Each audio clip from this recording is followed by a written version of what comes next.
Night had fallen over the Baltic coast when the storm rolled in. Wind tore through the dunes, scattering sand across the foundations of a forgotten structure.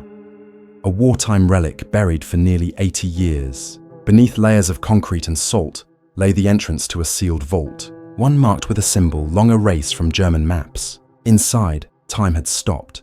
Rusted instruments, torn blueprints, and the faint stench of oil and dust. What began as a routine construction survey would become one of the most significant rediscoveries of post-war history, the lost archive of Peenemünde, and within it, the shadow of an operation the world was never meant to know. Project Morgenrot. Chapter 1. The Forgotten Vault of Peenemünde. In the years before the Second World War, the small fishing village of Peenemünde sat quietly along the northern edge of Germany's Baltic coast. The people there lived simple lives: fishermen, dock workers, and families whose world rarely stretched beyond the grey waves and the whisper of pine forests. But in 1936, that silence began to change. The Reich saw promise in the isolation. Within a few short years, the sleepy coast transformed into one of the most secretive military research sites in Europe. It began with trains, heavy-laden cargo arriving at night, escorted by armed guards. Locals were told to move inland, their homes requisitioned for national security. Then came the sound, the low, rolling thunder of engines being tested. Rumors spread quickly, even among the scientists themselves. Some said it was a new kind of aircraft. Others whispered about rockets capable of touching the edge of space. The man at the center of it all was Werner von Braun, young, ambitious, and brilliant. His team of engineers and mathematicians worked under the direction of the German Army Ordnance Department, striving to create a weapon that would change the course of modern warfare. They called it the Vergeltungswaffe II, the V2, the vengeance weapon. To them, it was technology. To Berlin, it was power. By 1942, the complex stretched across kilometers of coastline, test stands, launch pads, underground tunnels, and laboratories filled with fuel tanks and guidance computers that looked more like church organs than machines. The air reeked of ethanol and graphite. The nights were lit by fire as prototypes screamed upward into the dark. Engineers took notes as rockets tore through the clouds, some exploding mid-air, others disappearing over the sea. For the villagers who remained nearby, the experiments were terrifying. Windows shattered miles away. Livestock fled. Children woke to the sound of engines echoing across the bay. Yet no one dared to ask questions. The Reich's orders were clear. Silence was loyalty, and silence kept you alive. The rest of Europe watched Germany's industrial expansion with a mix of awe and dread. Britain, still reeling from the trauma of the First World War, struggled to rearm. France fortified its borders with the Maginot Line, hoping concrete could stop ideology. In the East, Stalin's Soviet Union was building its own empire of fear, purging dissent while secretly preparing for whatever might come next. By 1939, the tension was no longer theoretical. When Germany invaded Poland in September, the world was dragged back into a war it had sworn never to fight again. But in laboratories and bunkers like Peenemünde, the focus wasn't on the front lines. It was on the future. Engineers began sketching plans far beyond simple missiles. Orbital systems, long-range launchers, and weapons that could strike continents away. Among the piles of diagrams and classified memos, a new file appeared, stamped Project Morgenrot. Its objective, still unclear today, seemed to reach beyond even the ambitions of the V2. Morgenrot. Morning red. Some historians later suggested it referred to a new dawn of technology, or perhaps the blood-red light of the coming war's final phase. What's certain is that it was classified at a level even many in the program weren't cleared to see. The file was rumored to involve high-altitude guidance systems, radio beacons, and energy transmission far ahead of its time. Meanwhile, across Europe, the human cost of progress deepened. Forced laborers were brought from concentration camps to build and assemble rockets under brutal conditions. The Mittelwerk tunnels near Nordhausen, where production moved after Allied bombings, became a nightmare of exhaustion, starvation, and death. For every rocket that reached London, dozens of prisoners had died constructing it. Technology and tragedy had become inseparable. By the end of 1944, Peenemünde was in ruins, bombed repeatedly by Allied forces who knew vaguely of a secret weapon site. But much remained hidden. Some laboratories were deliberately sealed. Others collapsed under bombardment, entombing whatever lay within. When Soviet troops arrived months later, they found scattered debris and a handful of terrified technicians. The war was ending, but the secrets were only beginning their journey. As Germany surrendered in 1945, the Allies divided the spoils. American and Soviet teams rushed to secure scientists, blueprints, and experimental parts. Operation Paperclip brought hundreds of German engineers to the United States. Von Braun himself would go on to design the Saturn V rocket that carried men to the moon. But among the archives shipped west, one file was missing: Morgenrot. Its existence was rumored, but no physical copy was ever recovered. Decades passed. Peenemünde became a museum. Its surviving structures turned into memorials. The world remembered the rockets as stepping stones towards space, not as the weapons they were, but the land itself remembered. Beneath the soil, beneath rust and ruin, something remained sealed, a concrete chamber untouched since the final months of the war. In 2021, when construction crews broke through the ground to lay wind farm foundations, they struck metal, thick, reinforced, and unmarked. Initial surveys suggested an old munitions cache, perhaps unexploded ordnance. But as archaeologists joined the excavation, they found an access hatch welded shut from the outside. The air inside was stale, the light dim, the silence absolute. When they entered, they found documents still sealed in oilcloth, rusted cabinets, brittle paper, reels of film, and on one of those reels, barely legible through the mold and corrosion, were the words that would reignite the mystery of Peenemunde's forgotten project. Project Morgenrot, Phase 2 initiated. The rediscovery would draw historians, journalists, and intelligence agencies alike. What had begun as an industrial survey had become an excavation of history itself. The question no one could yet answer was simple: why had it been sealed so completely? And what, exactly, had the Third Reich been building beneath the morning red sky? Chapter 2: Operation Winter Silence Unearthed.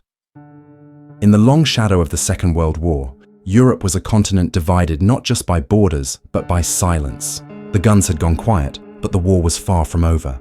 Ideologies shifted from open battlefields to hidden laboratories, where both East and West fought for dominance in secrecy. The Cold War had begun, and its first weapons weren't tanks or missiles. They were knowledge, scientists, and secrets. By 1949, deep in the frozen wilderness of Karelia, just miles from the new border between Finland and the Soviet Union, the quiet pines hid something extraordinary. Soviet engineers arrived under cover of night, building roads that led nowhere and compounds that appeared on no maps. Villagers whispered of convoys moving through the forest, unmarked trucks, strange machinery, and men who spoke little and smiled less. They called the place the Dead Valley because nothing ever came out once it went in. The site was codenamed Operacja Zimnaya Tishina, Operation Winter Silence. Officially, it didn't exist. Even within the Soviet hierarchy, only a handful of officers in Moscow's Ministry of Defense had clearance to read the reports. What little correspondence remained after the USSR's collapse referred to experimental biological resilience studies, an ambiguous phrase that, at the time, drew little interest from outside historians. But recently, uncovered ledgers and declassified documents have painted a far darker picture. At the height of post-war paranoia, Stalin's scientists were under pressure to close what they believed was a growing biological gap. Rumors swirled that American research teams, aided by former German doctors from the ruins of Dachau and Auschwitz, were experimenting with human tolerance to radiation. The Soviet Union, desperate to match or surpass the West's progress, began its own program, one that would test the limits of human endurance against cold, hunger, and radiation exposure. The facility at Karelia was unlike any standard military post. Hidden beneath layers of snow and reinforced concrete, it contained medical wards, isolation chambers, and subterranean labs shielded by thick lead plating. Witness accounts from nearby forestry workers, declassified decades later, describe the strange hum of generators and the faint odor of chemicals carried on the winter wind. Every few weeks, rail shipments arrived from Leningrad. Wooden crates, sometimes marked with red biohazard symbols, sometimes not marked at all. The truth about what took place there came to light only after an accident, or perhaps an attempt at destruction. In 2021, Finnish archaeologists surveying an abandoned Soviet border fortification stumbled upon a sealed shaft beneath the permafrost. Inside were rusted doors, corroded signage in Cyrillic, and faded radiation warnings. The deeper they dug, the clearer it became. This wasn't a fort. It was a laboratory, one that had been deliberately buried. Inside, they found medical instruments frozen in place. Syringes, surgical trays, and glass containers filled with discolored residue. In the lower chambers, handwritten ledgers recorded subject acclimatization intervals and post-exposure responses. Some entries were in Russian, others in German, and a few in rough English, evidence of a multinational team. Alongside them were crates stamped with the insignia of the NKVD and the letters ZT.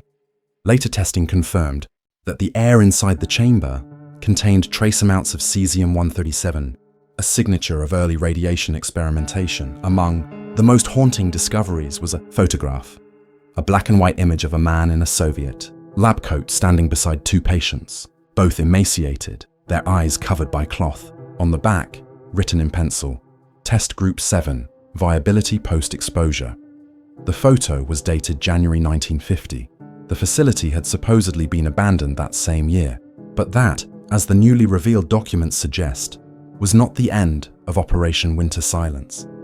As Cold War tensions escalated through the 1950s, both the Soviet and American governments became entangled in parallel programs exploring biological and psychological endurance. The United States had MK-Ultra. The Soviets had Operacja Golos, the voice. But Winter Silence was different. It wasn't about control. It was about survival. How to sustain human life through radiation fallout, Arctic exposure, and deprivation in the event of nuclear war. In theory, it was research. In reality, it was cruelty under the guise of science. Recovered logbooks from the Karelia site mention shipments labeled Bolt 7, later identified as Baltic POW transfers from late 1944. These were men and women captured during the war, never accounted for in post-war repatriation records. Their identities vanished from history. For decades, their fates remained unknown, until the handwriting in those ledgers matched personnel lists from the Soviet archives in 1993. When the discovery became public, Russian officials moved quickly to seal the area, citing environmental contamination. Satellite imagery from 2022, however, revealed renewed excavation activity under military guard. Analysts believe surviving records or biological samples might still be buried in the lower chambers. The Finnish government has since restricted access to the site, citing public safety. But insiders say the real reason is pressure from Moscow. One of the most controversial findings emerged not from the site itself, but from an American intelligence file declassified under the Freedom of Information Act in 2023. The memo, written by a CIA officer in 1951, references a joint transfer program in which data from Soviet medical experiments was traded through intermediaries in East Berlin. The memo's subject line reads simply, ZT Project, source origin unverified, possible Karelia base. This would mean that, at the height of the Cold War, the two superpowers may have quietly shared information derived from human experimentation, the very science both publicly condemned. As historians continue to piece together the fragments, a grim picture emerges. Operation Winter Silence wasn't an isolated program. It was part of a larger, unspoken race, not for space, not for weapons, but for understanding how much the human body could endure in the event of apocalypse. Both sides prepared for a future they hoped would never come, by sacrificing the very lives they swore to protect. Today, the forests of Karelia have reclaimed much of the ground. Snow covers the rusting fences, the broken entryways, and the remnants of the facility's ventilation towers. Only the sound of wind remains, carrying whispers of a past too heavy to fade. Beneath that frozen earth lies one of the Cold War's darkest secrets, and perhaps one of its most enduring questions. How far will nations go when fear becomes their science? Chapter 3. The Black Archive of Dansk. It began with a sound, the steady drip of water leaking through the ceiling of an old government building in Dansk. Archivists rushed to move records out of the flooded basement, but when they pried open a rusted maintenance hatch, they found something unexpected. a staircase descending into darkness. At the bottom lay a door, welded shut and sealed with red wax. The marking above it read simply, MBP 1951, Poland's Ministry of Public Security, a name synonymous with fear. When the hatch was opened, the air was stale, thick with mold and the faint metallic scent of decay. What they found inside would rewrite the history of Poland's post-war years and expose a network of secrets connecting Soviet intelligence, Western agencies, and the ghost of Nazi plunder that had haunted Europe since 1945. The room was filled with crates, wooden, stamped with faded emblems of the Ministerstwo Bezpieczeństwa Publicznego. Inside were reels of magnetic tape, photographs and documents bound in waxed cloth. Some were coded, others bore familiar symbols. The eagle of Poland, the hammer and sickle, and shockingly, the crest of the US Office of Naval Intelligence. At first, investigators thought they had uncovered an old intelligence depot, perhaps forgotten after the fall of communism. But when the tapes were restored, their contents told a story few could believe. The first recording began with static, then a man's voice, speaking Polish with an American accent. Transmission secured. Operation Ash Lantern proceeding as scheduled. Targets in transit. The voice was dated 1948, just 3 years after the war's end, at a time when the Iron Curtain had only begun to descend, yet it suggested cooperation, not division. Files from the same crate contained intercepted telegrams between Polish operatives and Western handlers. Their mission: the recovery of stolen Nazi assets and classified technology before the Soviets could claim it. It wasn't uncommon for both sides to scavenge the remains of the Third Reich's war machine. The Americans had Operation Paperclip. The Soviets had the Trophy Brigades. But the documents in the Gdansk archive revealed something else. An unofficial alliance between Western and Polish intelligence factions, working under the radar of both Washington and Moscow. Their shared goal was to locate and secure hidden shipments, gold, art, and possibly experimental components linked to the Peenemünde research network. Among the files was a reference to Train 47B, Ostsee Line.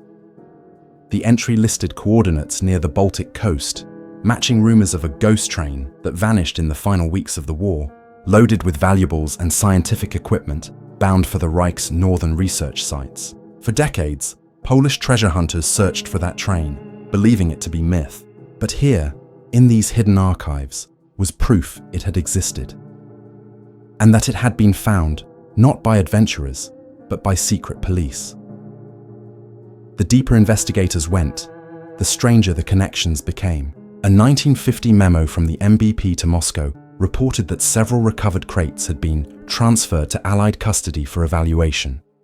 The addressee was redacted, but an attached document bore English handwriting, noting shipment received, naval logistics, Portsmouth. That trail, once dismissed as clerical coincidence, now pointed toward a Cold War exchange program of untraceable assets, a quiet collaboration meant to erase the origins of looted science.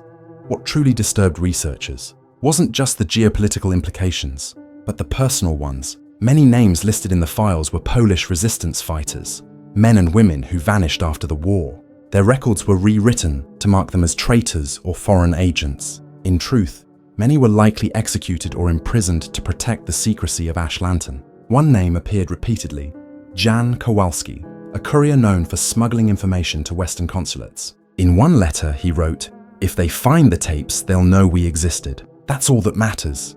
The archive also contained photographs. Some showed Soviet soldiers posing beside crates of confiscated gold. Others captured Allied officers inspecting similar shipments months later in the same warehouses. The evidence was overwhelming. A shadow war fought not with bullets, but with documents, theft, and silence. Each side rewriting the story to suit its own version of liberation.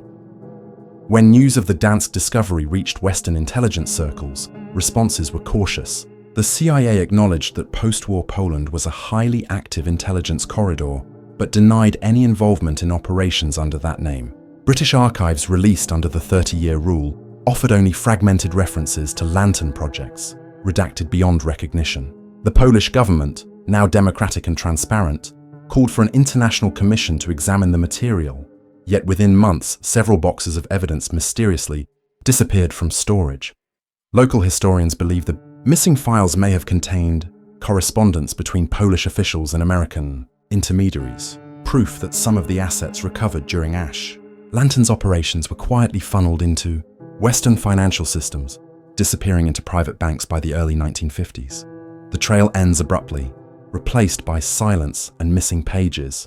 For the archivists who found the vault, the discovery was deeply personal. Many had relatives persecuted by the MBP during the early communist years. To them, this was not just history, it was closure. But as they read the ledgers, one realization cut deep. Even their oppressors were, in some way, pawns in a larger game. A game in which both sides had dirtied their hands, trading secrets in the name of peace. In the dim light of the archive, dust drifting through the beams of flashlights, the weight of it all was palpable. 80 years had passed since the war's end, yet the echoes of its deception still whispered through the paper. What the Gdansk team had unearthed wasn't just evidence of hidden collaboration. It was a mirror reflecting how easily truth can be buried when nations build their foundations on secrecy. As the final tape ended, the voice returned. Faint, distorted, but unmistakably human. History, it said, belongs to those who write it first. Then silence, the kind that lingers long after the machines stop, leaving only questions, and the quiet realization that some wars never really end. Chapter 4 echoes beneath the Nevada desert.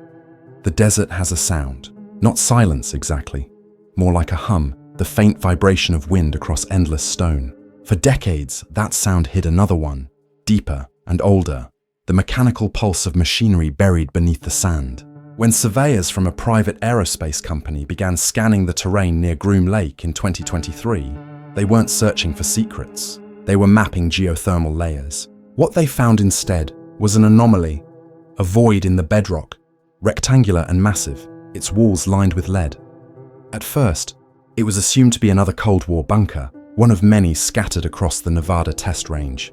But as excavation began, the structure's design told a different story. The tunnels led not to storage chambers or missile silos, but to laboratories. Each room was perfectly sealed, its air still, its instruments frozen in time. Dust covered everything, except the inner door to a central chamber, which bore a code plate etched with the words, Project Horizon Sigma. The markings were American, the era unmistakable, late 1940s, early 1950s. This was the age when paranoia had replaced diplomacy, when both the United States and the Soviet Union were locked in a desperate race, not just for arms, but for control of the unseen. Information, perception, energy. Documents recovered from a nearby storage vault, their edges blackened from fire, revealed the site's purpose. Joint Intelligence Research. Restricted access. Do not discuss outside directorate approval. It was signed under a familiar agency, the Atomic Energy Commission. At the time, America's nuclear testing program was expanding faster than its understanding of radiation itself. Scientists spoke of fallout like it was dust, easily brushed away, but others knew better. Among them was Dr. Nathaniel Reeves, a physicist who had worked on radar interference during the war. Reeves believed that electromagnetic waves could be used not just to detect, but to disrupt, to disable enemy communications, to scramble navigation, perhaps even to affect biological systems. The military took notice. Horizon Sigma, as later reconstructed through declassified fragments, was born in secrecy out of this fear. The fear that the Soviets were developing devices capable of distorting radio frequencies and disabling early warning systems. Its stated goal was defensive. Its methods were anything but. Researchers at the Groom Lake complex built chambers lined with copper mesh, where human volunteers, some servicemen, some prisoners, were exposed to high-frequency electromagnetic fields. Notes from the recovered logbooks speak in cold, clinical language. Subject experienced vertigo. Subject disoriented. Subject unresponsive. Nowhere did they mention pain, though later testimony suggests it was excruciating. The deeper investigators dug, the clearer it became that this was no ordinary experiment. One chamber contained a steel table fitted with restraints, another, a control room with reel-to-reel machines still spooled with magnetic tape. When one of those tapes was restored, a voice emerged through the static. Reeves himself, by all indications. If this works, he said, we'll have a countermeasure against their entire command structure. No signal, no order, no launch. He paused. But if it fails, God help whoever's inside the field. It's believed the project was shut down around 1952, possibly after an accident. Several memos referenced a containment breach and thermal exposure event. A later letter from an Air Force medical officer stated, personnel removed, facility sealed pending decontamination. But no official record of the shutdown exists. For 70 years it lay buried, the desert swallowing the evidence.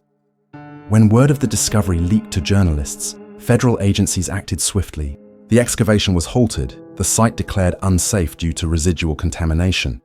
Within weeks, the access road was sealed, and satellite imagery began showing construction activity.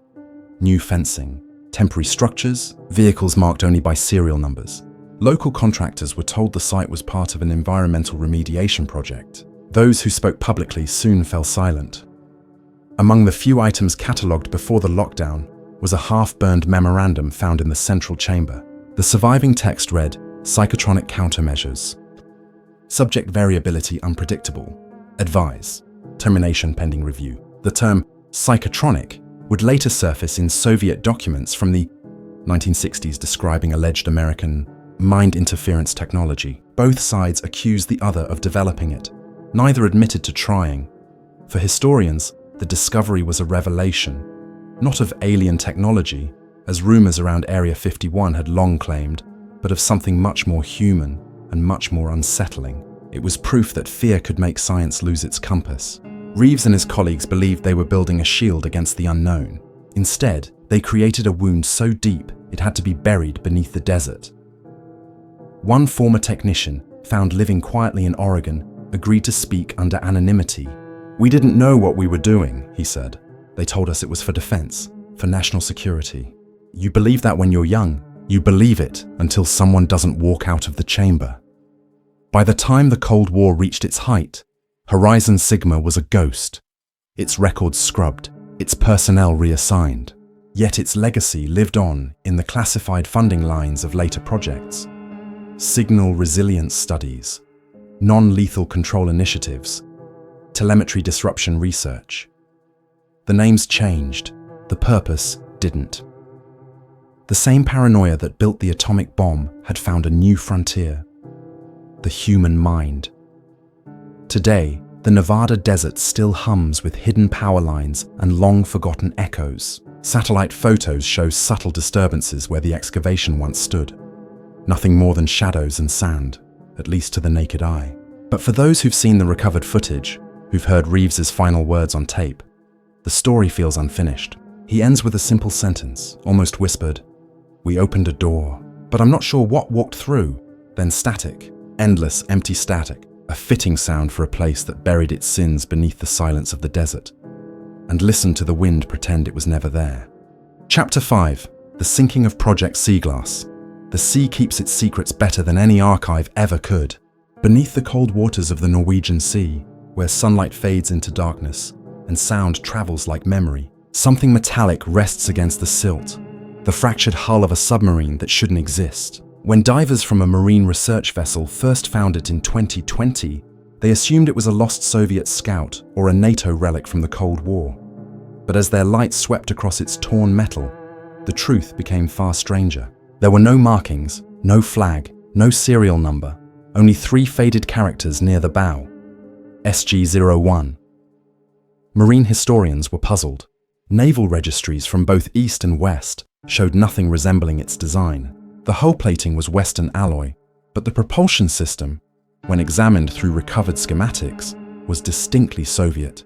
It was as if 2 opposing worlds had built it together, then agreed to forget it. Within weeks, the codename surfaced in declassified fragments from British and Norwegian defense archives.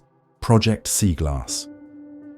The documents painted a picture of the early 1960s, a time when the world stood at the brink, when the Cuban Missile Crisis had shown just how close humanity could come to ending itself. Beneath the surface, another kind of race was unfolding, one to control the ocean's invisible borders. Acoustic surveillance networks, known as SOSUS arrays, were being installed across the Atlantic to detect submarine movement.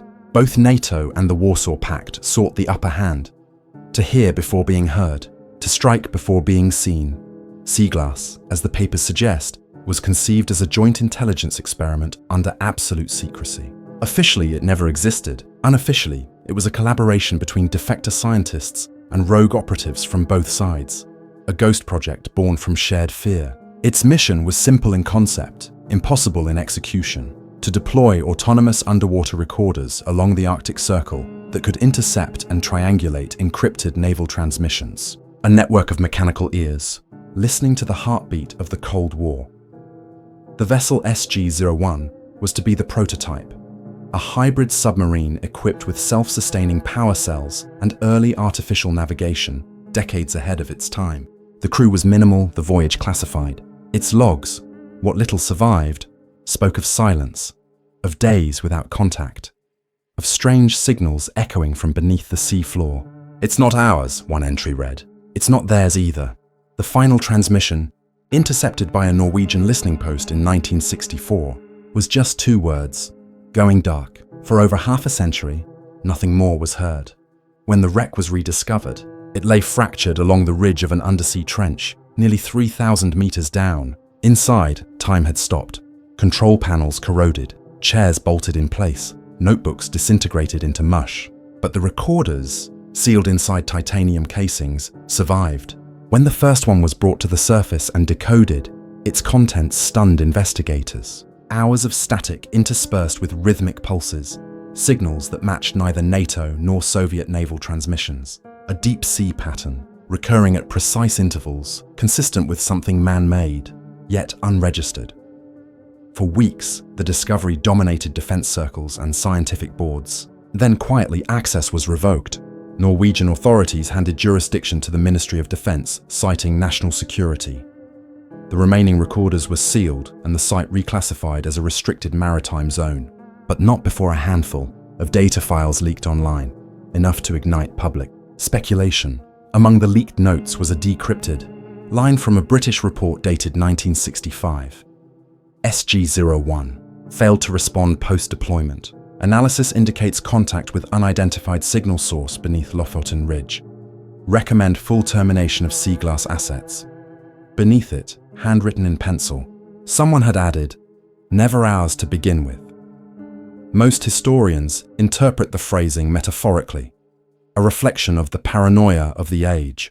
Yet others believe it alludes to a deeper truth, that Project Sea Glass had stumbled onto something neither superpower wanted revealed. Not an enemy weapon, but evidence of environmental phenomena capable of distorting sonar and communications across vast distances. A discovery with both scientific and military implications. Whatever the truth, the result was the same. The project was erased, its existence denied, its participants reassigned or disappeared. In the decades that followed, fragments of sea glass technology resurfaced in unrelated research programs. Autonomous navigation systems, passive sonar buoys, deep-sea monitoring networks. The origins were always obscure, often attributed to classified military development. Even as the Cold War thawed, the secrecy endured. When questioned years later, retired NATO officers described sea glass only as an experiment gone wrong. None elaborated. None had to. For the divers who found SG-01, the discovery was more than a historical mystery. It was a reminder of how easily truth sinks when burdened by power. The sea doesn't care about borders or ideologies. It swallows them all the same. The wreck lies quiet now, its hull twisted, its secrets locked behind salt and steel. The sonar pings that once defined the Cold War's paranoia have long faded into the ocean's constant hum.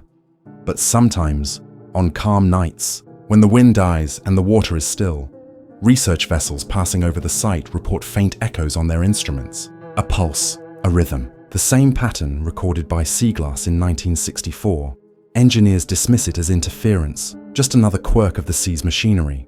Yet a few who know the story listen longer, and they swear the signal sounds almost human, like a heartbeat that refuses to stop. In the end, perhaps that's what all these buried operations share, the lingering rhythm of fear echoing through time. From Peenemunde's hidden vaults to the frozen labs of Karelia, from the archives of Gdansk to the deserts of Nevada, and finally, here, beneath the black water where truth lies heavy. Decades later, we still search, we still uncover, and we still ask the same question. How much of our history is buried? And how much was never meant to surface at all? The ocean gives no answer. It just keeps its silence and waits.